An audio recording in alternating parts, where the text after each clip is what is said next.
Bueno, buenas tardes, compañeras, compañeros. Vamos a tratar de ver si podemos poner en perspectiva lo que está pasando en la coyuntura de la situación política internacional y también algunos puntos importantes para pensar cómo intervenir en algunos de esos acontecimientos, cómo están interviniendo compañeros nuestros en algunos de los acontecimientos más importantes que están ocurriendo. Como ustedes tienen distintas edades, digamos, hay compañeros que han visto la evolución de la política internacional en los últimos 30, 40 años, y hay compañeros que recién empiezan a mirar lo que pasa en la política internacional. Entonces, de algún modo, tenemos que ver los tiempos por lo que estamos pasando, ¿no? Si uno lo mira en una perspectiva más de un cierto largo plazo, ¿no? Nosotros venimos de todo un periodo histórico donde el capital ha impuesto derrotas a la clase trabajadora, ¿no? Hay un libro reciente que se llama Ideología y Capitalismo, de Thomas Piketty, el economista francés, que muestra en unas curvas cómo bajo todo el neoliberalismo fue brutal la transferencia de ingresos de la clase trabajadora hacia la clase dominante, ¿no? Entonces es un periodo el que vivimos en donde la dinámica del capitalismo es pauperizar crecientemente a las masas, y no solo en los países de la periferia como el nuestro, sino también en los países centrales, ¿no? Pero hay cuadros que muestran esto de una forma verdaderamente brutal, ¿no? Es el periodo de lo que llamamos la restauración burguesa, o más haciendo una analogía con lo que había pasado en Francia después de la Revolución Francesa, cuando cae Napoleón y vuelven los Borbones, pero siendo analógicamente cuando se restaura el capitalismo en Rusia, en China, en el este de Europa, y se logra un cierto equilibrio de la dominación capitalista a fuerza de derrotas del movimiento obrero, ¿no? Todo el ciclo neoliberal, más como se llama habitualmente. Bueno, ese ciclo tuvo un punto de quiebre hace ya varios años, hace 12 años y pico, con la caída de Lehman Brothers, con el inicio de una crisis capitalista muy importante que amenazaba convertirse en una crisis de la magnitud de la que golpeó al mundo capitalista en el siglo XX, la llamada crisis del 30, que después llevó camino casi directo hacia la Segunda Guerra Mundial, pero que no llegó a esa magnitud. Es decir, los estados gastaron cualquier cantidad de recursos y se endeudaron enormemente para sostener a los bancos y permitir una sobrevida al capitalismo. Y eso es lo que hemos estado viendo en los últimos 12 años, desde el punto de vista económico. Es decir, un equilibrio muy precario, con un crecimiento muy débil o una situación de estancamiento de conjunto de la economía internacional, que ha hecho que, aunque después de la crisis no se hundió todo, tampoco volvió al estado anterior. Y ese no volver al estado anterior, esa situación de estancamiento, de algún modo ha ido abonando mayores tensiones entre los estados, mayores enfrentamientos, crisis de los regímenes políticos, tendencias a la polarización política, que es lo que ha marcado los últimos años, la última década y monedas. Es decir, que los más jóvenes han llegado a la vida política en esta situación, donde no hay una hegemonía incontestada de Estados Unidos, sino que mientras Estados Unidos administra su cierta decadencia, en tanto a pérdida de relativa influencia en el control de los asuntos del mundo, le empieza a surgir un competidor que todavía no le puede disputar todo el mundo, pero que le disputa áreas de influencia, y en algunos aspectos de la economía sí es un competidor temible, como el caso de China. Quizá ustedes sigan las noticias en los diarios, donde recurrentemente hay momentos de enfrentamiento y tregua entre Estados Unidos y China, por ahora en el terreno esencialmente comercial. ¿Qué es enfrentamiento en el terreno comercial? Bueno, se ponen aranceles a las importaciones de los productos chinos para llegar a Estados Unidos, por ejemplo. Ahora han llegado a un cierto acuerdo porque Estados Unidos tiene un déficit de lo que compra y vende con China muy, muy grande. Entonces, desde que llegó Trump ha dicho que compensar eso es uno de sus objetivos. Pero en realidad el fuerte de la competencia es por la alta tecnología.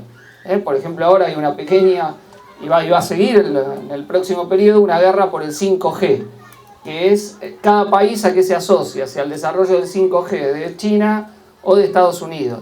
Entonces, parte de la línea norteamericana es que nadie acuerde con China el 5G. Pero eso ya hay países que lo tienen avanzado, el acuerdo con China, por ejemplo Brasil, o algunos países de la Unión Europea. Entonces hay una disputa muy grande porque China ha desarrollado mucho las empresas de tecnología más avanzada, si bien de conjunto es un país infinitamente más atrasado que los Estados Unidos, ¿no? Pero en esa disputa. Entonces en el mundo hay cada vez más, ¿no?, una simbiosis de las dos potencias principales, como predominó en el neoliberalismo, siempre he dicho esto entre comillas, sino una tendencia que se abren brechas, disputas, agujeros, y que otros países de algún modo se tratan de acomodar dentro de esa misma disputa por las zonas de influencia.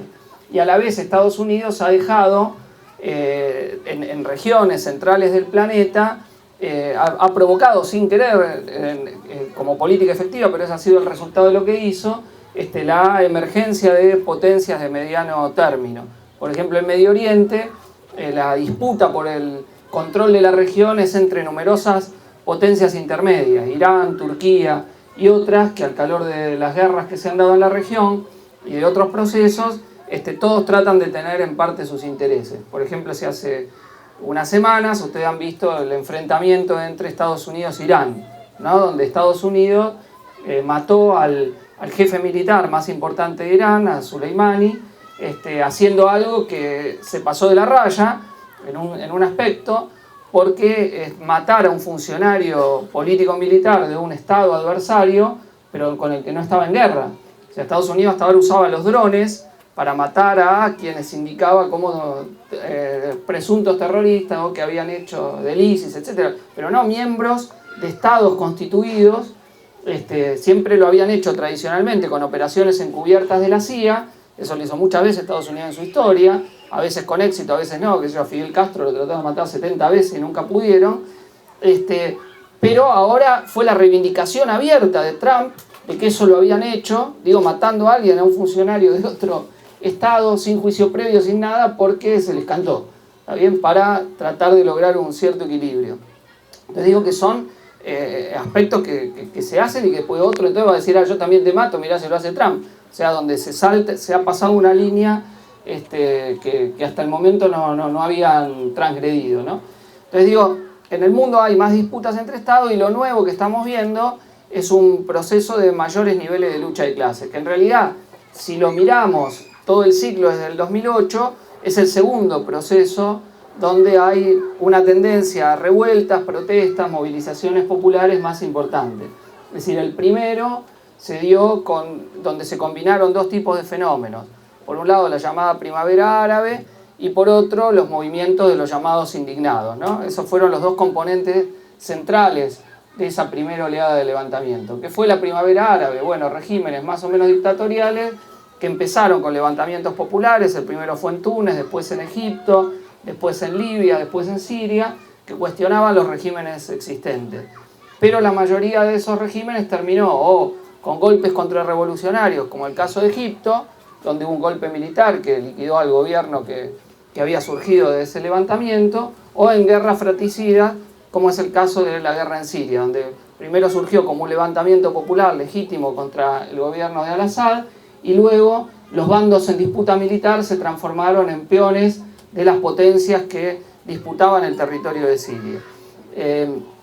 Bueno, esos procesos, salvo Túnez, que lograron algunas conquistas, terminaron en general frenados, contenidos, etcétera, etcétera, y no se dieron cambios progresivos, ¿no? Todos dicen, a la primavera siguió el otoño, para tomar el caso de lo que había pasado en el mundo árabe musulmán. Y el otro fenómeno habían sido los indignados, que tuvieron lugar desde movimientos como Occupy Wall Street en Estados Unidos, hasta los indignados españoles, que un día se pusieron varios miles en la Puerta del Sol y estuvieron semanas y semanas acampando, y bueno, y que después un proceso que después llevó a la formación de una organización política neorreformista que es Podemos. También hubo otro fenómeno, hubo indignados en Grecia, pero en Grecia tuvo más dinámica de lucha de clases todo ese fenómeno, ¿no? Fue el país que ese periodo de crisis, donde la crisis mundial golpeó muy fuerte en el sur de Europa, provocó 32 huelgas generales, y la llegada al gobierno como contención y desvío de ese proceso de una formación también que se decía de izquierda radical, que es Syriza, y que ni bien llegó, claudicó totalmente. No sé, algunos se acordarán que habían dicho que si llegaban al gobierno iban a romper con el memorándum que había firmado un gobierno de derecha con la Unión Europea, un memorándum de ajuste, tipo los pactos con el FMI que hace nuestro país. Se hizo un plebiscito, el 60% votó no aceptar el memorándum de lo que se llama la Troika, el FMI, Banco Europeo y Unión Europea, y sin embargo el gobierno de centroizquierda claudicó totalmente. Es decir, se entregó y aplicó un ajuste durante todos estos años que gobernó, hasta que acaba de perder las elecciones con la derecha. Es decir, una claudicación en toda la línea a lo que había sido una enorme lucha del pueblo griego, insisto, que llegó a ser 32 huelgas generales, 32 huelgas generales en esa resistencia. Bueno, ahora estamos viendo un momento donde muchos analistas en el mundo tratan de preguntarse qué es lo que hay en común para que en lugares muy diferentes la gente salga masivamente a las calles y proteste contra los gobiernos, ¿no?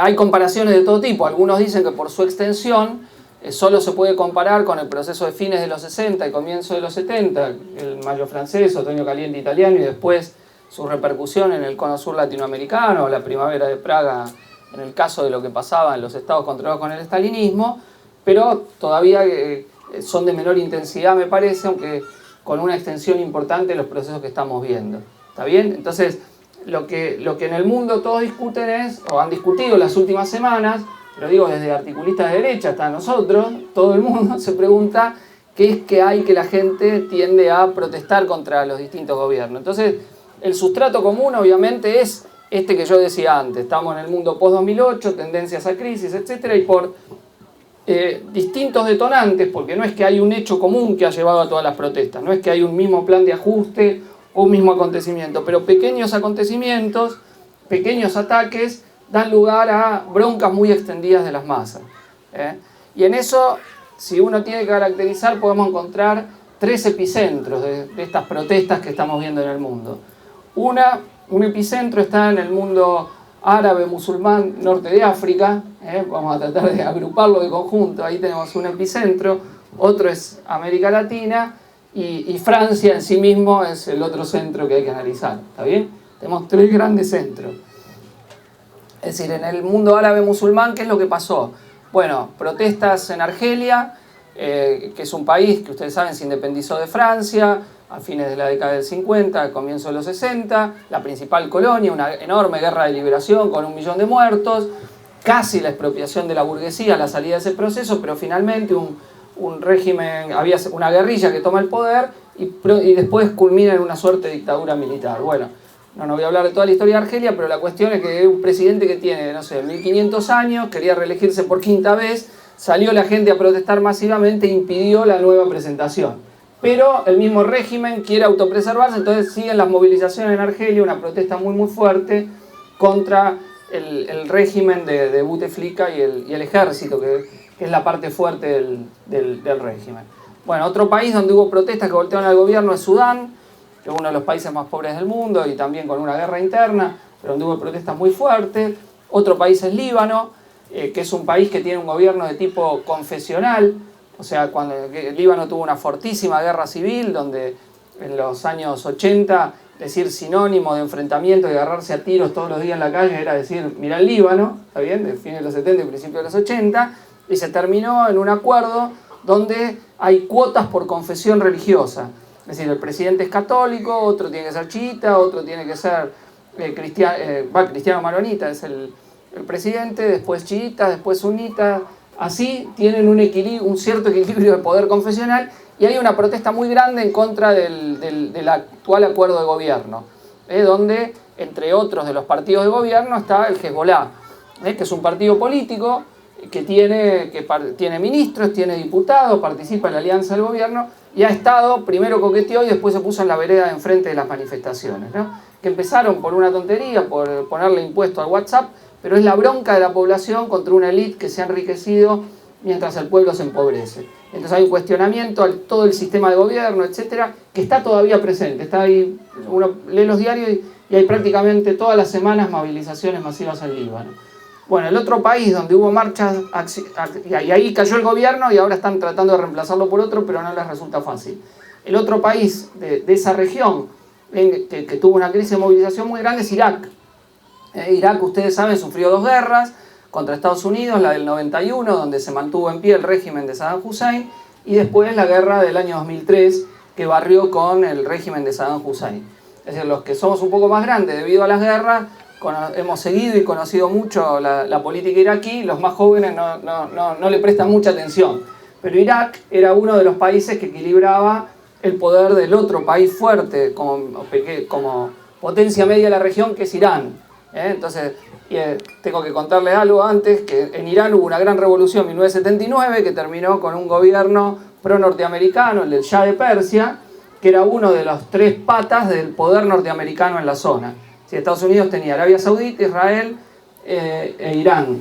Y en 1979 una gran revolución barrió con el régimen del Shah, pero esa revolución terminó dirigida por los ayatolás, que después reventaron a toda la izquierda de la revolución y consolidaron un régimen muy reaccionario, pero profundamente antinorteamericano, que dentro del Islam expresa a un sector que son los chiitas, que son minoritarios de conjunto, pero en la región tienen un peso relativamente importante. Ustedes saben que el Islam tiene dos grandes ramas, el chiismo y el sunismo. También en este caso son los chiitas los que son fuertes, archienemigos de Arabia Saudita, la otra potencia con la cual tiene acuerdo Estados Unidos. Bueno, cuando triunfa la revolución iraní, Estados Unidos y las potencias occidentales usan a Saddam Hussein e Irak para alargar una guerra contra Irán. Son 10 años de guerra donde se desangran los dos países brutalmente. Por ejemplo, los ayatolás mandaban a todos los izquierdistas a la guerra para que mueran en la guerra. Los reclutaban en el ejército para que terminen asesinados. Bueno, la cuestión es que después de ser aliado de Estados Unidos se la agarra contra Saddam Hussein en el 91 y en el 2003, después de las Torres Gemelas, inventando pruebas internacionales, pues en realidad no había ninguna prueba, inventaron que Irak estaba haciendo armas de destrucción masiva, le largaron la invasión y la guerra y destruyeron el país. Y en particular destruyeron a la minoría gobernante, que eran sunitas. También Irak tenía un componente de división étnica importante. El sector gobernante que estaba con Saddam Hussein eran predominantemente sunitas, había una mayoría chiita oprimida, y estaban los kurdos, que también son oprimidos en todos lados. Todavía no hay un estado kurdo, sino que el pueblo kurdo está ahí, diversificado entre distintos países. Irán, Irak, Turquía, Siria son los más importantes, ¿no? Entonces termina ocupado por Estados Unidos, pero destruyendo el país, mandando a los sunitas a la oposición y dejando un desequilibrio de poder muy muy grande, ¿no?, dentro de Irak. Pero más bien negociando con los chiitas, que eran iraníes, el nuevo esquema que eran pro-iraníes, el nuevo esquema de poder en Irak. La cuestión es que Estados Unidos no termina bien de Irak, se termina yendo, y por una paradoja de acontecimientos, la potencia que era enemiga de Estados Unidos, Irán, termina más fuerte, porque el control de Irak está en manos de la fracción chiita, que son amigos de los iraníes. ¿Se entiende? Que es una paradoja de acontecimientos, de que una guerra que hace Estados Unidos desplazando a uno, hace que se fortalezca uno de sus rivales en la región. Bueno, en Irak viene habiendo movilizaciones muy fuertes en contra del gobierno, en las zonas dominadas por los chiitas, porque la gente dice: no queremos que nos domine ni Estados Unidos ni Irán, o una parte de la población, sobre todo de la juventud. Entonces viene habiendo protestas muy grandes que el régimen respondió matando masivamente, con más de 500 asesinatos de manifestantes. Insisto, que protestan contra el régimen, contra el gobierno, que ya votó que lo iban a sacar, pero no encuentran un reemplazante para poner. Entonces, esa es una de las regiones donde hay muchas protestas. Y en Irán también viene habiendo muchas protestas. ¿Por qué? Bueno, porque Estados Unidos, desde que está Trump, le ha impuesto sanciones económicas que han debilitado enormemente la economía del país, y además hay una contradicción muy importante entre el férreo control que tiene el régimen respecto de los comportamientos de la población, es decir, un régimen donde es el gran jefe religioso, es el que dirige en última los asuntos del Estado. Es un régimen teocrático, donde la teocracia chiita dirige todo lo que se hace, pero donde a la vez ha habido un salto en el nivel de cultura de las masas brutal. Incluso la educación de las mujeres es la más importante en todo el mundo musulmán, e incluso mucho mayor que en países occidentales, pero es profundamente patriarcal el régimen, y la juventud se quiere liberalizar en sus comportamientos. Entonces hay choques enormes entre el nivel cultural y aspiracional de gran parte de la población y las reglas que da el régimen de cómo la población tiene que comportarse. Entonces permanentemente hay protestas económicas, huelgas, políticas, etcétera, etcétera, en contra del régimen, que a veces Estados Unidos las trata de usar a su favor y a veces no porque tengan directamente que ver, sino para tratar de lograr un sector que quiere poner al régimen y tener un régimen amigo. Esa es la política que viene tratando de tener Estados Unidos. En un país que tiene una dimensión económica muy importante, pero que ahora tiene crisis porque no puede exportar y vender el petróleo ni sus recursos como antes por las sanciones norteamericanas. Bueno, dejo la zona de Medio Oriente, el mundo árabe, cualquier cosa pregunta. El otro epicentro es América Latina, ustedes conocen más, ahí hemos visto, primero Ecuador, en las protestas contra el gobierno de Lenín Moreno por un paquetazo del FMI, los aumentos de combustible, las protestas que lo obligaron a retroceder al gobierno, aunque logró evitar caer.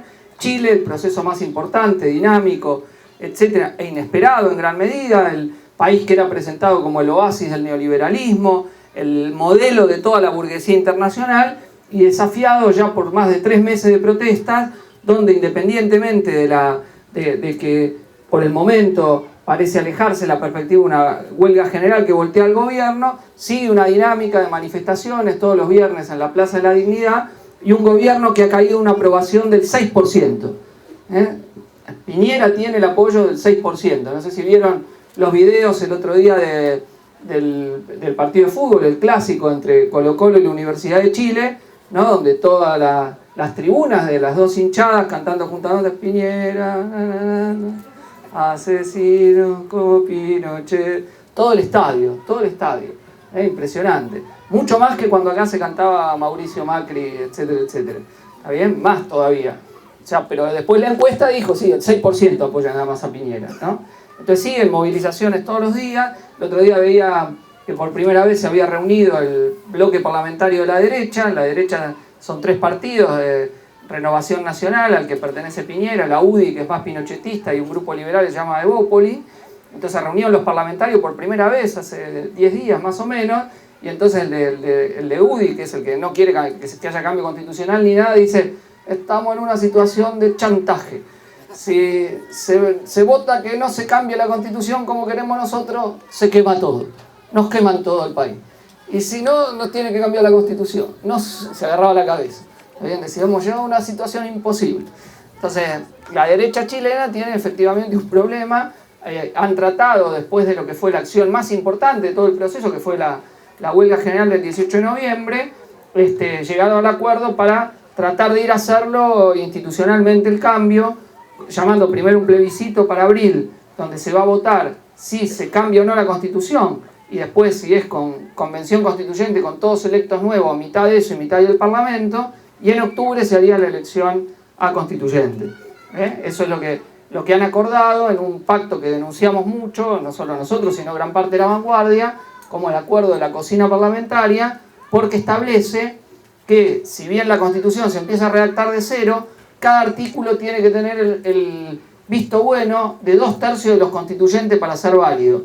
Digo, aún si en el plebiscito saliese la opción más de izquierda votada, nueva Constitución y con convención constituyente, lo establecido es que cada artículo de la Constitución tiene que aprobarlo 2/3. O sea que la derecha, con tener 1/3 de los constituyentes, puede bloquear cualquier artículo de la Constitución.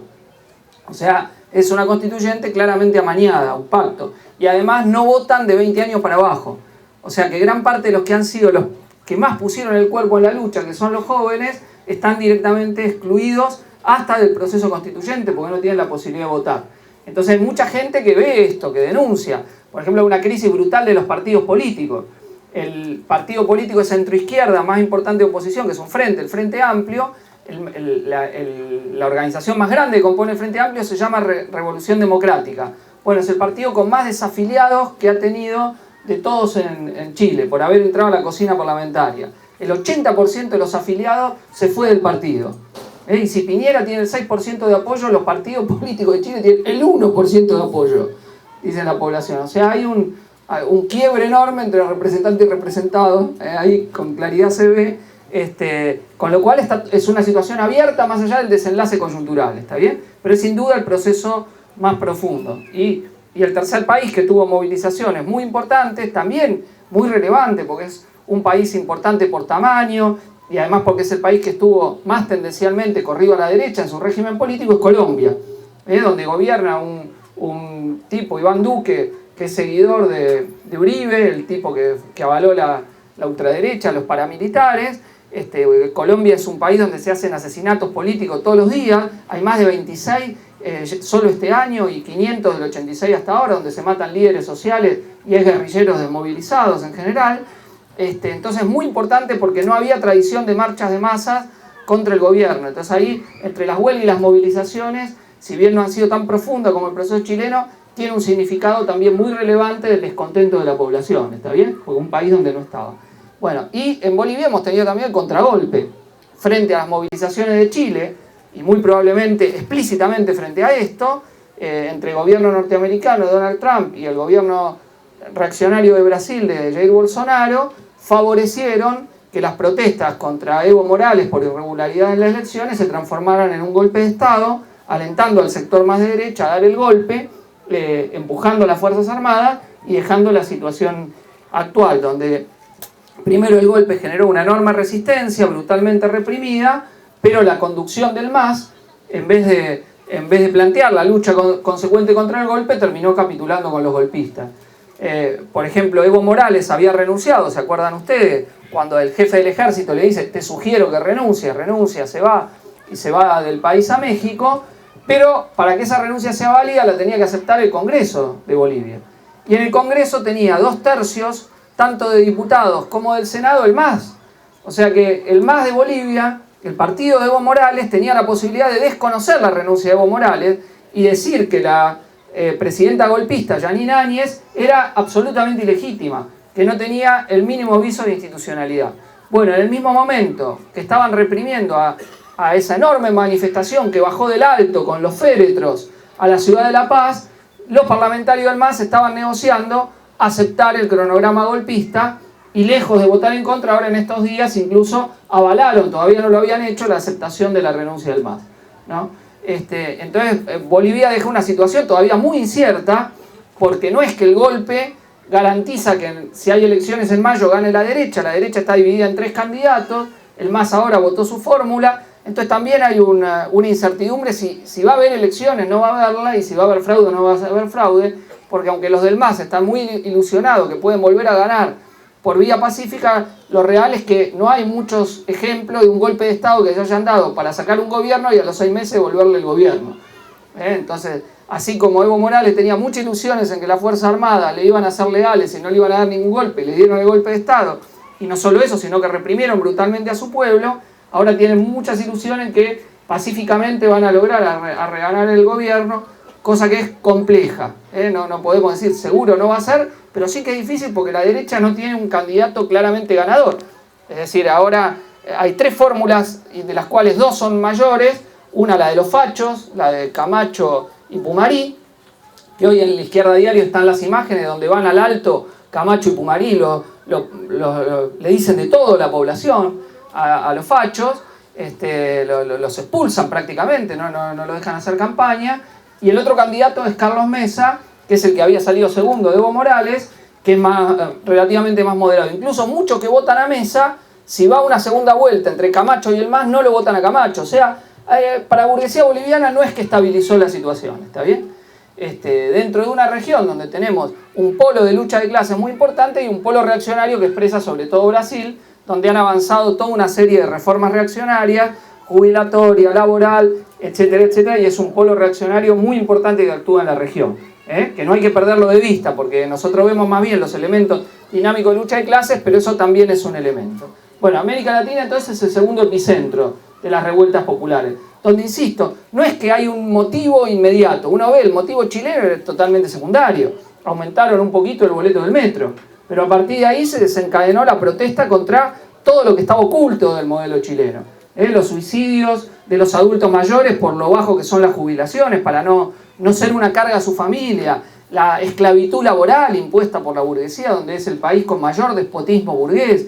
Bueno, ya venían las protestas contra la educación, las jubilaciones bajísimas en el sistema de jubilación privada, de FP, que es como eran antes acá las AFJP cuando Cavallo y Menem privatizaron las jubilaciones, el sistema de salud, la cantidad de muertes evitables que se dan por lo mal que funciona el sistema de salud pública, donde además te cobran. Bueno, todo eso ha saltado y una enorme vanguardia que dice ya Chile no va a ser como hasta ahora y que ha impuesto en parte lo que es en parte una concesión a la manifestación y en parte una maniobra, como ha sido el llamado a la constituyente. O sea, ha sido esencialmente una maniobra de la burguesía, pero que tiene un aspecto que antes la burguesía nunca iba a dar.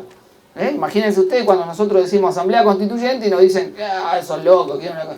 Y en Chile lo que dice toda la gente, toda la población es su visión de que es una constitución de la dictadura y tienen que cambiarla.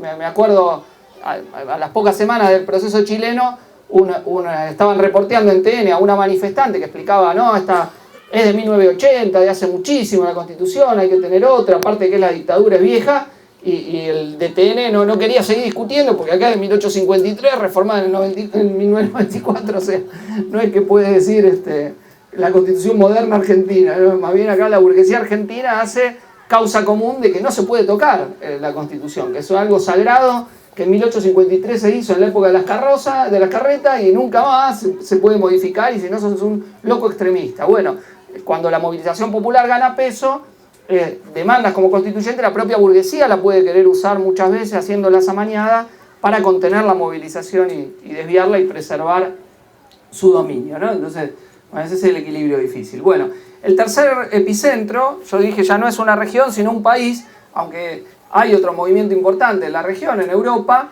El otro movimiento importante es la lucha de Cataluña por su autodeterminación dentro del Estado español, que es Francia, donde venimos en un año de proceso.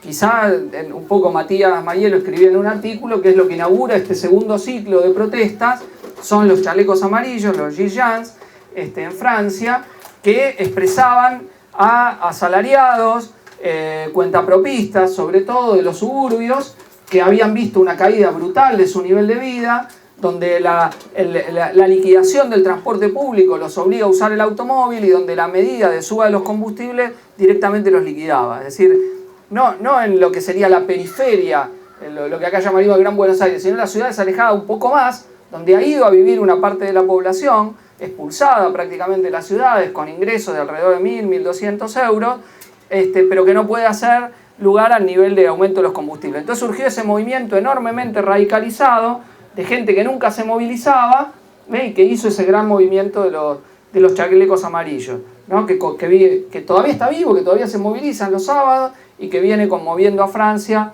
muy muy fuerte, pero que el movimiento obrero tuvo una actitud canallesca de no unirse, y la gran mayoría de la izquierda también, de dejarlo a su merced, con el argumento de que era gente que no expresaba lo más avanzado políticamente, no, era gente que en general no había tenido participación política previa. Y entonces favorecieron que ese movimiento tuviese en las elecciones una canalización de voto a la oposición a Macron, que era el frente, lo que expresa Marine Le Pen, y el Frente Nacional, es decir, una formación de derecha, una derecha que los apoyó de palabra a los gilets, mientras que Macron era el que hacía el ataque. Entonces favoreció toda la tradición de los sindicatos y parte de la izquierda también el hecho de que no tenga una canalización independiente del fenómeno de los gilets, aunque tuvo una a la izquierda, fenómeno de coordinación, pero que no llegaron a agrupar a todo el movimiento. Y a eso se ha sumado en los últimos 50 días el proceso de huelga contra la reforma jubilatoria, que es una reforma que tiene como eje que los 42 regímenes especiales que hay en Francia se unifiquen en uno solo y que la contabilidad de cuánto vas a cobrar de jubilación se haga distinto del sistema actual y pase ahora a un sistema de puntos. Ese es el eje de la reforma, a lo cual le agregaron una suba de la edad de 62 a 64 años para jubilarse. Pero el eje es liquidar los regímenes especiales. Digo, como hay en todos los países, por ejemplo acá en Argentina, los docentes de los distintos niveles tenemos un régimen especial, los bancarios tienen un régimen especial. También después hay provincias que tienen su propio régimen. Y después el ANSES tiene un régimen nacional, o sea, no todo el mundo se jubila de la misma forma, ni todo el mundo aporta igual. La docencia tiene un aporte superior de 2% todos los meses para tener justamente financiar ese propio régimen. Y después las cajas provinciales, etcétera, etcétera. Bueno, en Francia hay 42 regímenes especiales que son algunos de los cuales el eje de la movilización, que es lo que quieren liquidar. Y entonces en esa movilización se convocó a una huelga general indefinida, que no es una huelga general indefinida permanente, salvo en algunos sectores. El sector donde más fuerte se hizo la huelga es el sector del transporte, y sobre todo en la región de París, alrededor de dos grandes empresas, la RATP, que expresan los conductores de buses, fundamentalmente, de colectivos, y algo de subte, y la CNCF, que son los trenes urbanos y suburbanos, ¿está bien? Las dos empresas. En la RATP es donde mayor ha sido el paro, mayor ha sido el paro. En algunos casos, durante varias semanas de acatamiento del 90%. Hace 50 días que muchos laburantes de esas empresas de servicio público, la mayoría estatales, no laburan. Es decir, hay paro permanente, con movilizaciones prácticamente semanales, ¿está bien? A pesar de que la central sindical con más afiliados en Francia es la más traidora, que se llama la CFDT. Es decir, para que ustedes se hagan un esquema, Francia tiene una central más importante de una burocracia amarilla, originalmente ligada al Partido Socialista, que es la CFDT, cuya dirigente ahora es Laurent Berger. Tiene la CGT, que tradicionalmente estaba ligada al PC, pero bueno, ya cada uno tiene su cierta autonomía, que es relativamente más combativa. No sé, se me ocurren los moyanistas de Francia, pero cuando pelean, no cuando están entregando, o cuando hacen que pelean. Después está Force Ouvrier, que es otra central, que no es ni una ni otra, que a veces tiene posiciones que acompañan a la CGT y a veces no. Y después hay otros sindicatos, los SUD, Solidaridad, Unidad y Democracia, que están en varios lugares, y después sindicatos locales que no están en ninguna confederación. De conjunto en Francia, la afiliación a los sindicatos apenas supera el 10%, pero mantiene una capacidad de movilización muy importante. Por ejemplo, en la RATP surgió un sindicato independiente por la traición de todas las confederaciones, que agrupa una parte muy importante y que es de los sectores más combativos. Entonces, la CFDT acepta el sistema de puntos, lo único que no acepta es la suba de 62 a 64 años. La CGT y el resto formalmente dicen que están en contra, ¿está bien? Entonces algunos mantienen la huelga y otros llamaron a no parar y solo pararon cuando subió de 62 a 64. El gobierno quería quebrar en Navidad, no pudo quebrar la huelga en Navidad, no la pudo quebrar, y entonces sigue la partida abierta, donde hay las tendencias todavía no es que son claras, hay tendencias contradictorias. Por un lado, las marchas de ayer volvieron a ser muy grandes, 350.000 en París y 1.300.000 en toda Francia. Solo en el puerto de Le Havre hubo más de 50.000 personas, o sea, hubo marchas muy importantes, 1.300.000 en Francia fue mucho más grande que las marchas anteriores. Las movilizaciones fueron muy fuertes, tuvieron contingentes nuevos como el movimiento estudiantil universitario, que no venía participando del proceso, se hicieron con presencia fuerte, y otros sectores que no estaban en huelga y entraron a la huelga, pero en los sectores que más la venían sosteniendo, la huelga empezó a bajar. Y el día de ayer es el día donde el gobierno presentó al Consejo de Estado el proyecto de reforma que ahora tiene que ir al Parlamento, y el gobierno espera hasta el verano europeo aprobarlo. El verano europeo es nuestro invierno, es decir, antes de julio lo quiere tener aprobado. Pero tiene que pasar por el Consejo de Estado, tiene que pasar por la Cámara de Diputados, donde tiene mayoría el partido de Macron, y el Senado, donde tiene mayoría el otro partido de derecha que se llaman los republicanos, donde no es tan seguro que pase. Y en el medio hay en marzo elecciones municipales, donde Macron puede recibir una paliza.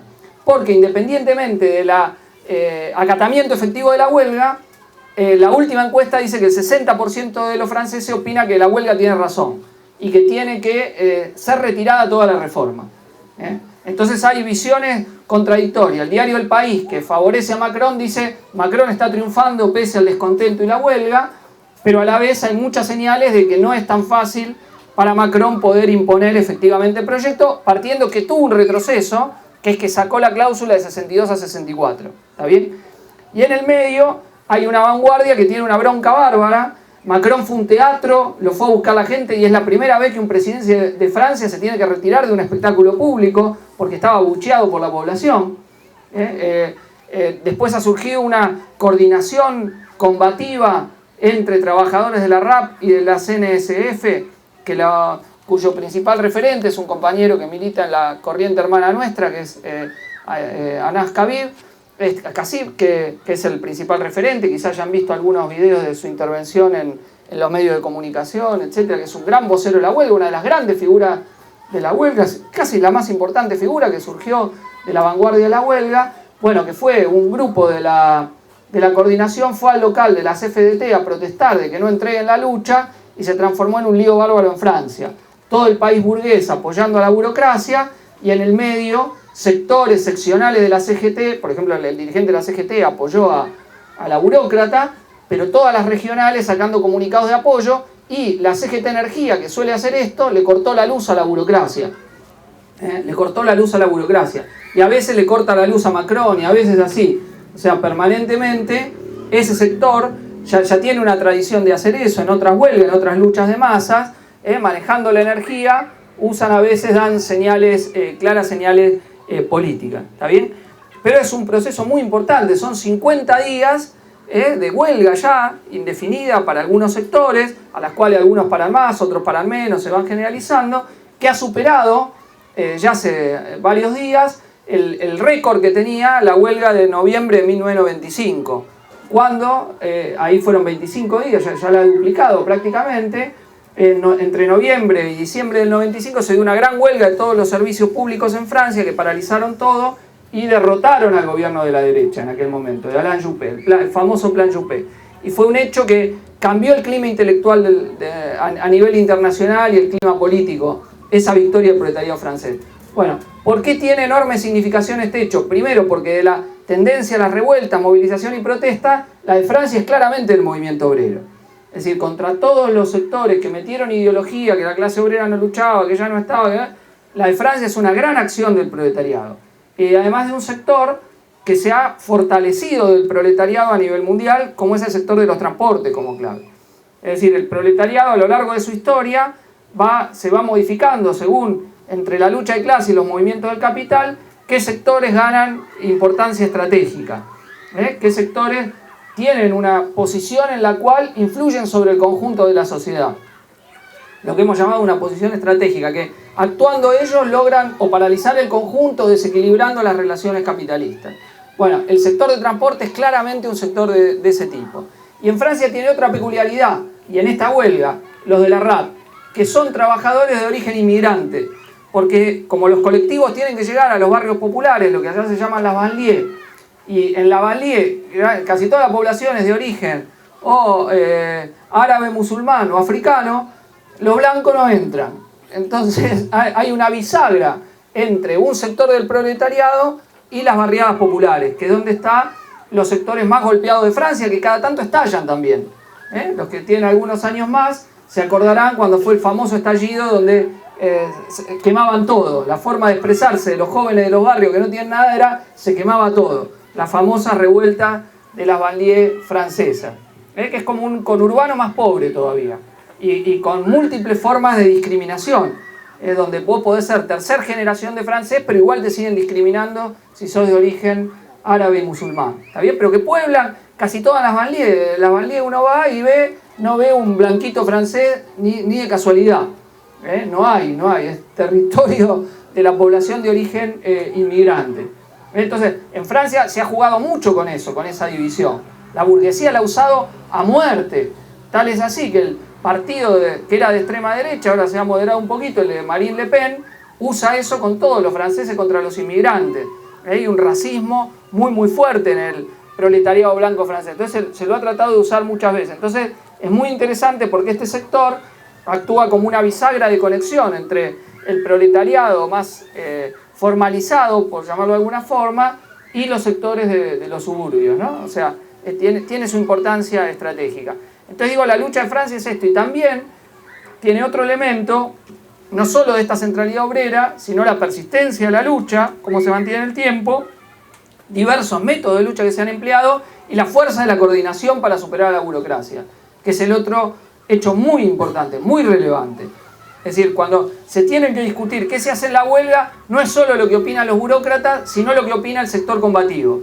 Y dentro del sector combativo, el compañero nuestro Anas, que tiene un peso muy importante, es una gran figura del movimiento obrero, que va a un programa que hay allá como Intratables y los hace pomada a todos los de la burguesía. Y donde incluso ha debatido con Philippe Martin, el dirigente de la CGT, diciéndole por qué no llaman al privado a parar, así quebramos a Macron y usted tiene la responsabilidad de llamar al privado, en un muy buen diálogo, bueno, muy importante. Entonces, estos son los epicentros de la lucha. Entonces, hay dos cosas más que quería señalarles importantes. La primera es que dentro de esto, de este proceso más general, lo que se ha visto es el rol absolutamente traidor del reformismo y del neorreformismo. Esa es una conclusión muy importante. Que no es que cuando nosotros decimos los que son reformistas, ahora los estamos viendo actuar. En Chile, el día que la huelga del 18 de noviembre había puesto contra la pared al gobierno de Piñera, los reformistas todos negociaron la salida parlamentaria para darle un respiro al régimen. Evitaron la caída de Piñera con esa negociación. Evitaron, haciendo entrar a sectores de las clases medias en la ilusión de esa salida. Fue una traición abierta la del Frente Amplio, negociando la cocina parlamentaria, que le ha llevado a una crisis de sectores minoritarios por izquierda, a la salida de 3 partidos de la coalición y a la protesta de muchos de sus militantes y sectores combativos. Había sacado más del 20 y pico % de los votos del Frente Amplio, digo, para tener, no es que sacaba pocos votos. Dentro de que Chile tiene un sistema electoral de voto voluntario donde vota la mitad de la población, y en la juventud no vota ni el 30%. En la juventud no vota ni el 30%. O sea, una traición abierta en Chile. No solo eso, votaron leyes en contra de las protestas sociales. Como el gobierno hacía mucha propaganda de que había saqueos y que había que preservar la propiedad de los saqueos, de los pequeños comerciantes, los puestos de trabajo, los tipos usaron esa excusa para votar una ley que limita las huelgas. Y votaron a favor. Y el Partido Comunista, una parte de su diputado votó en contra y otra se abstuvo. Que como los otros fueron tan de derecha de votar a favor, entonces no pagaron el precio de haberse abstenido. Como que se vota una ley que limita las huelgas y gente de izquierda vota a favor de eso. ¿Entiendes? Una brutalidad. Llegaron a votaciones en el Parlamento de ese tipo, que es parte de lo que está haciendo el gobierno, que es endureciendo la acción represiva del Estado, votando leyes represivas donde una parte de la oposición les da. Entonces el reformismo ha tenido un rol traidor, es el que ha salvado a Piñera de la caída. Y antes el PC, que se ha cuidado más, que dirige la CUT y la Mesa de Unidad Social tiene un peso determinante, hizo que en el programa de la Mesa de Unidad Social se saque la consigna fuera Piñera, que era una consigna central de las manifestaciones. Entonces hizo que en el pliego de reclamo, que era de conjunto correcto, sin embargo no estuviese la central, que fuera Piñera. Esa fue la gran traición del PC, fue esa. Mientras que sobre todo la del Frente Amplio es haber entrado con todo en la cocina parlamentaria. Es una traición abierta.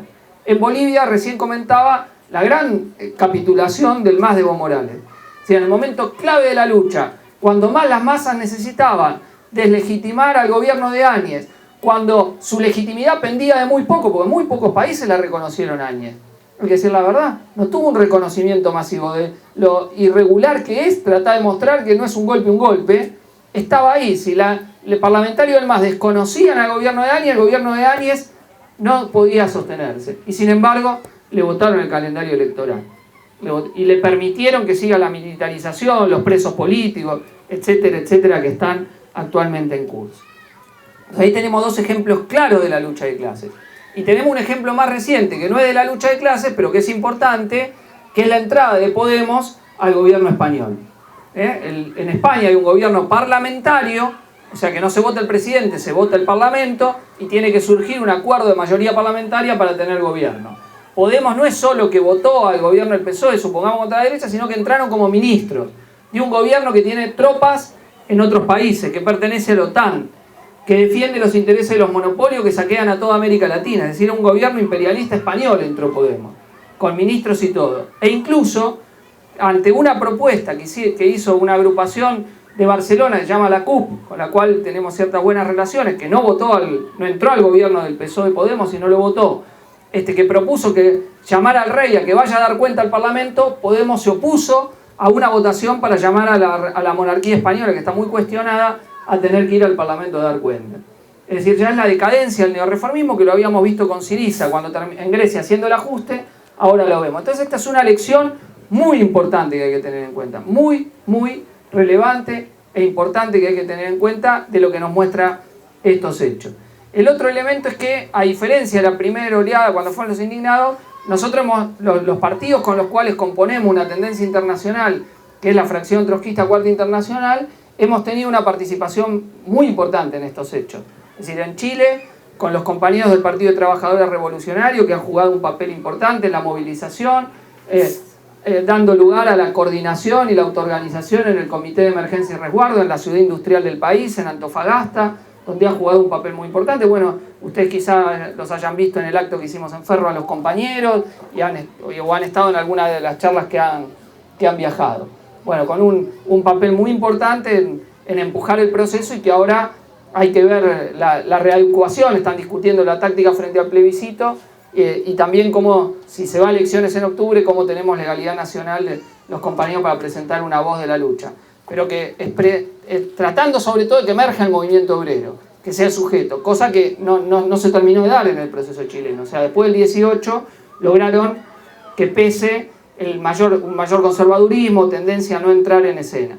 Por ejemplo, en Antofagasta, donde los mineros son claves, nunca logramos que los mineros paren y participen con todo de la lucha. Si fuese así, hubiese sido cualitativo. En parte por la burocracia, en parte por un conservadurismo del sector de la clase trabajadora, ese fue un elemento más débil. Porque son los mineros y los portuarios son los que manejan los sectores clave de la economía de Chile. Si se paran los puertos, como Chile es una economía ultraabierta, no funciona nada. Y si se paran las minas, no funciona nada. O sea, los dos lugares económicos claros de Chile son los puertos y las minas, ¿está bien? De la economía chilena, lo que hubiera hackeado totalmente al régimen y no le hubiera permitido la sobrevida. Bueno, y en Francia nuestros compañeros están actuando muy bien. No sé si ustedes tienen una visión de lo que es el mapa político de la izquierda francesa, pero hay, bueno, Francia tiene el partido de Macron, que es el gobierno, que es un partido de derecha, pero que surgió como un partido sin ideología. Pero que claramente es una formación liberal de derecha, aunque él salió del partido, había sido funcionario del Partido Socialista, pero después terminó en un partido que decía que tenía gente que no provenía de la política, pero después le sacó la base a una parte muy importante de la derecha, con un programa de una reforma reaccionaria de Francia, o sea, quitarle derecho a los trabajadores. Después hay un partido de la derecha tradicional, donde está Sarkozy, que es los republicanos. Después está el Partido Socialista, muy en crisis, el Partido Comunista, que fue un gran partido que ahora perdió peso. Dentro de eso está Mélenchon, un líder que fue ministro socialista y luego se hizo un poco más crítico, con simpatías con el populismo latinoamericano, que depende qué elección le va mejor o le va peor. Llegó a sacar 19% de los votos, pero después cayó al 10%, que se llama la France Insoumise, el frente que tiene, pero que es un tipo que es referente, pero se lo ve como parte de la casta política. Y después hay dos formaciones de izquierda, que es Lutubrier por un lado, que ahora es más importante, más fuerte en cantidad militante y de inserción, pero muy adaptada al movimiento sindical tal cual es y poco dinámica, y el nuevo partido anticapitalista, que llegó a tener que era el partido que impulsó la ex Liga Comunista Revolucionaria, que primero tomó mucho impulso y después empezó a decaer, que es un partido con tendencias adentro, donde los compañeros nuestros que son de la corriente comunista revolucionaria están dentro de ese partido, y que tiene un referente importante que no fue candidato a las últimas elecciones, pero que es una figura política de la izquierda francesa y del movimiento de masa, que es Olivier Besancenot, que es muy conocido, pero que representa, digamos, al ala más conservadora del partido, pero es un tipo que cada vez que hay lucha de clases se ubica bien. En los Gillians ya se había ubicado muy bien, muy parecido, con muchos elementos parecidos a lo que decíamos nosotros, aunque estratégicamente no comparte nuestra estrategia más general. Hay un video donde está Nas hablando con él, qué tiene que hacer la izquierda francesa, donde el tipo se lo ve bastante impactado por la aparición de figuras de vanguardia. Y siempre tuvo diálogo con el sector inmigrante, cosa que el resto de la izquierda francesa en general no tenía. Pero el NPA es un partido de más o menos 800 militantes, 1000 militantes más o menos, no más que eso. Y electoralmente retrocedió mucho toda la extrema izquierda francesa. Pero ahora hay un nuevo mapa, digamos, que hay en Francia, porque la lucha de clase está redondeando otra cosa que hay que ver qué va a decantar políticamente. Bueno, pero nuestros compañeros, siendo una minoría, lograron intervenir muy fuerte en la huelga, y el diario Liberación, que es un diario, digo, como los diarios burgueses tradicionales, han dicho que es la figura emergente de la huelga es Anas Kassir. Y en un sitio que se llama Red Las Images han sacado el sitio de nuestros compañeros Revolución Permanente como el gran sitio de la huelga. Hay una nota, si no la han visto, mírenla en Izquierda Diario, que la tradujimos, que es impresionante, con declaraciones de todos los huelguistas del gran rol que juega Revolución Permanente contra los medios, que es otro hecho de la lucha de Chile y de la lucha de Francia, la bronca de los huelguistas contra el sistema mediático. En Chile es generalizada la bronca contra el sistema de medios, es brutal el sistema de medios contra las movilizaciones, cómo actuó. Entonces los medios, el Izquierda Diario logra un nivel de difusión enorme en la lucha chilena, por todos los medios, cuando saca videitos en Instagram o en el diario mismo, por Facebook, enorme. Y en Francia lo mismo, ANAS hizo un Facebook Live como con 7.000 personas que lo estaban viendo a la vez, impresionante. En Francia, que lo estaban siguiendo en vivo, que contestaba preguntas. Y el diario, el nivel de reconocimiento que tienen los huelguistas y los chalecos amarillos de lo que hizo Revolución Permanente es impresionante. Lo saca otro medio, un medio rival que le compite y dice el medio de la huelga, Revolución Permanente. Así que ha tenido un peso y una dinámica enorme. Bueno, entonces lo último que quería decir, muy importante, porque para nosotros esto nos plantea también una responsabilidad. Es decir, nosotros no estamos hoy en un lugar que es un centro de la lucha de clases, más bien estamos en un centro de la pasividad por el momento, sin que quiera decir que pueda haber cosas que esto cambie. Es decir, si fracasa el pacto, la negociación de la deuda de Alberto Fernández, puede abrirse coyunturas distintas o sectores que quieren reclamar una vez que se les pase la luna de miel con el gobierno y que vea que le van a dar poco. Pero no estamos en un lugar, digamos, que centro de la lucha de clases. Pero Argentina es un centro político de la izquierda mundial muy importante por la existencia del FIT. Es decir, la existencia del FIT ya desde el 2011 a la fecha, es decir, 9 años que tiene el FIT de haberse mantenido como un frente electoral anticapitalista por la independencia de clase, con referentes que estamos todos los días más o menos en algún programa de televisión, como una parte de la vida política argentina ya consolidada, que plantea no una izquierda de gestión del capitalismo, sino la lucha por un gobierno de trabajadores, es un referente de la izquierda internacional sin ninguna duda. Entonces, nosotros estamos discutiendo cómo ese peso del FIT tratamos de hacer que se exprese para lograr un reagrupamiento de la izquierda internacional para plantearse cómo alrededor de estos nuevos hechos de la lucha de clases se puede dar un salto en la reconstrucción o pasos hacia poner en pie una verdadera internacional revolucionaria de la clase trabajadora. ¿Qué es nuestra lucha? Nosotros actualmente formamos parte de una tendencia con compañeros de distintos países, de Bolivia, de Uruguay, de Chile, de Costa Rica, de Perú, de México, de Estados Unidos, de Francia, de Venezuela, de Alemania, de Italia, y de Argentina, obviamente. Pero no es un fin en sí mismo la tendencia que tenemos. Nosotros siempre la planteamos como una tendencia, compañeros que compartimos ideas, luchas, posiciones dentro de la izquierda mundial, pero para luchar por un reagrupamiento de mayor peso. Y quizá esta situación de mayor lucha de clases y de capitulación del neorreformismo permita pegar saltos en eso. Entonces es parte de lo que estamos discutiendo, porque nuestra lucha, siguiendo la tradición del movimiento obrero, es que cada partido que construimos se ve como parte de una construcción de un partido internacional de la clase trabajadora. Nosotros no somos internacionalistas por una cuestión simplemente de solidaridad, sino porque entendemos que el capitalismo es un sistema internacional y que hasta que no lo liquidemos en su centro, nuestra lucha continúa. ¿Sí? Pues si no, todo triunfo que logremos en un país es un triunfo efímero si no logra avanzar, desarrollarse y derrotar a un sistema que es internacional. Entonces nuestro internacionalismo parte de una convicción muy profunda, y ese internacionalismo fue a la vez una conquista del movimiento obrero. Desde la formación de la primera internacional, allá en 1864, la segunda internacional, la tercera, la cuarta votada por Trotsky, hasta la ausencia actual de una organización internacional de la clase obrera. Si esto existiese, golpear al capital sería infinitamente mejor, estaríamos en mejores condiciones. Ese es nuestro objetivo estratégico, por lo cual a todas las compañeras y compañeros siempre tratamos de decirles, mirá, hay que ser internacionalista, no hay que hacerle el juego a la burguesía que te trata de dividir en los obreros de un país contra los obreros de otro, que es lo que hacen en todos lados. A los obreros argentinos tratar de enfrentar a los compañeros que son de origen inmigrante y decirle, no, esos son de otra calidad, son de segunda, no, nos vienen a robar el trabajo. Eso lo hacen en todo el mundo. Entonces eso hay que enfrentarlo fuertemente. Nosotros decimos la clase obrera es una y sin frontera.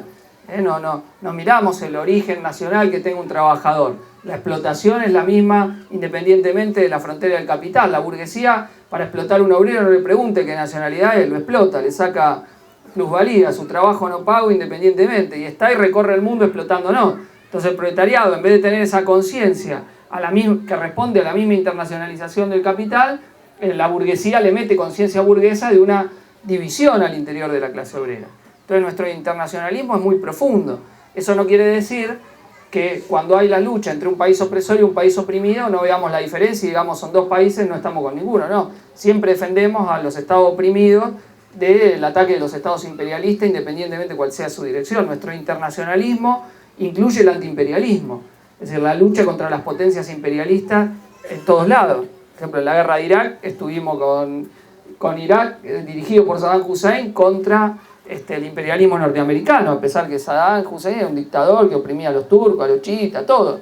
Pero estábamos de ese lado en la guerra y el enfrentamiento militar. Si hoy Estados Unidos ataca militarmente a Irán, vamos a estar del lado de Irán contra los Estados Unidos, y repudiando al régimen de los ayatolás, que es brutal, que es un régimen totalmente represivo, torturador de su propio pueblo, etc.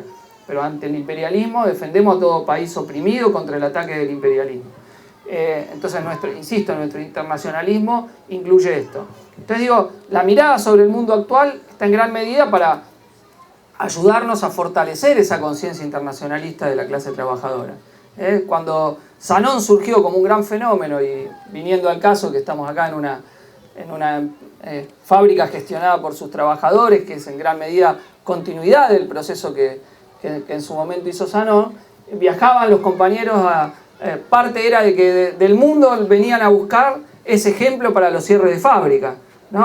Para Grecia, para los países europeos donde cerraban la fábrica, decir, che, mirá el ejemplo argentino de la toma de fábrica. Bueno, fue muy importante. Viajó Raúl y viajaron otros compañeros invitados por los sectores combativos de esos países a contar el ejemplo de la ocupación de fábrica.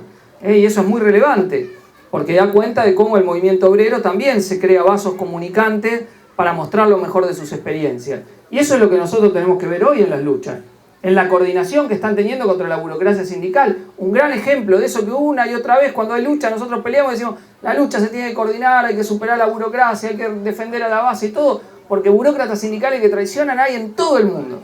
En todo el mundo, no hay país donde no haya burócratas que traicionan. Entonces la estrategia de la coordinación que nosotros desarrollamos es clave.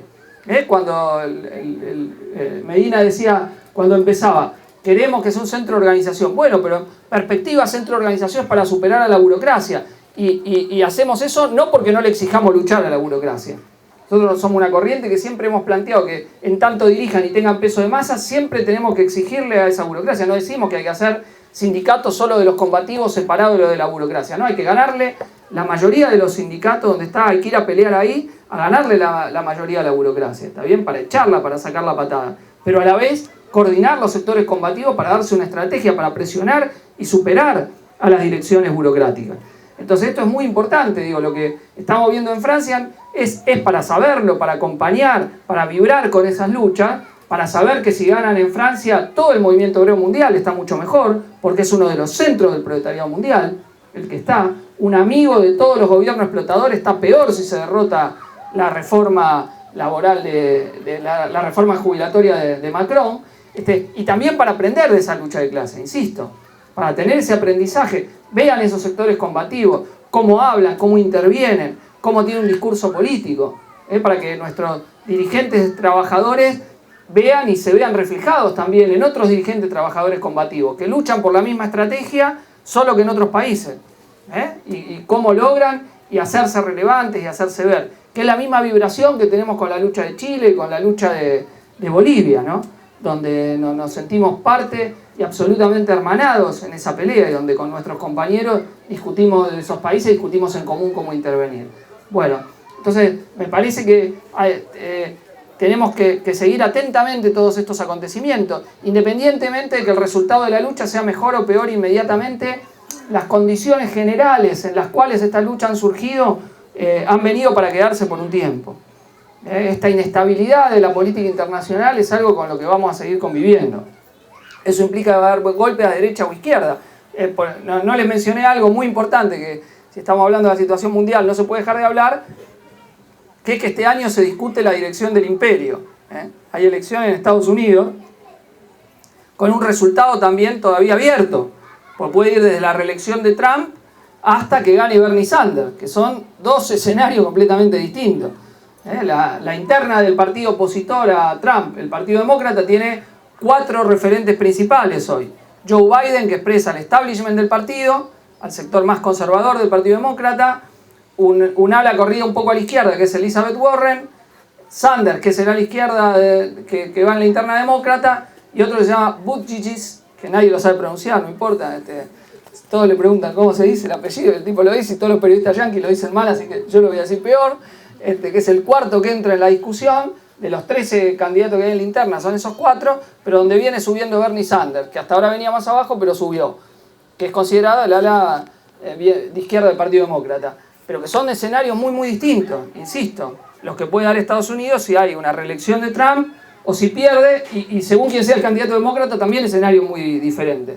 Entonces digo, ese es otro elemento, pero gane quien gane, digo, esta inestabilidad, esta disputa con China, disputa por espacios, el intento de que mayor debilidad no significa menos agresividad que estamos viendo, es algo que llegó.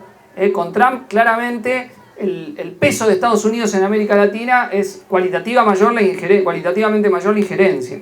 Una línea desestabilizadora y de estás conmigo, te la doy. Que no tuvo todas victorias. Perdió la intención del golpe venezolano, por ejemplo. Se jugó con todo el golpe Guaidó y perdió. Guaidó en gran medida está muy debilitado también en Venezuela. Ahora hizo la gira para ganar oxígeno político, pero venía muy debilitado con corrupción interna y todo, y un régimen que no nos simpatiza para nada como el de Maduro. Pero fracasó, digo, la intentona de Trump de meter un títere directo como es Guaidó en ese caso. Entonces digo, es un mundo, esas condiciones convulsivas, la aparición de fenómenos de lucha, gobiernos hackeados, es algo que llegó para quedarse en el próximo tiempo, más allá de los países donde se expresa. Y tenemos que seguirlo muy bien, porque si en algún lugar la lucha de clases pega un salto y la protesta, la revuelta se transforma en revolución, bueno, eso es lo que puede cambiar cualitativamente el signo de la situación internacional. Bueno, muchas gracias, compañeros y compañeras.